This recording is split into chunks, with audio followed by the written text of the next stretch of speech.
Well, okay. Just like all kids, there were quite a number of toys that I'd play with.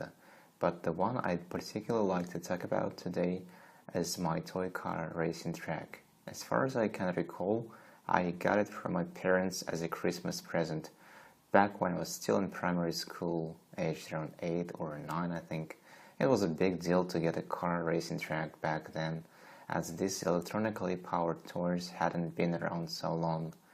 No more having to use your hands to push the car along was a big thing.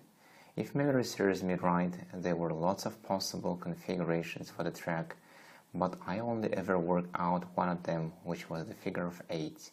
That was enough though to keep me occupied for hours on end. It came with a lot, everything from stadiums to bridges. In fact, it included a whole range of stickers to which you had to stick all over the track and cars.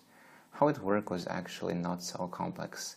I'm sure the racing tracks on the market these days are far more sophisticated.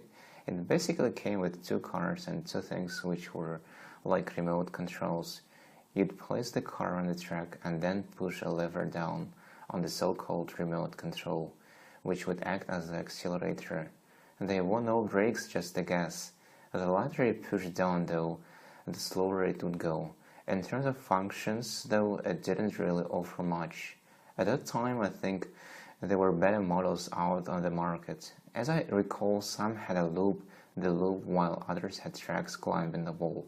My track was actually quite modest in comparison, but as a kid I didn't know any better, and it was still one of my most memorable toys. Eventually, as I got older, I progressed onto bigger remote-controlled cars, but that's a different story. The first always stays in your mind for sure.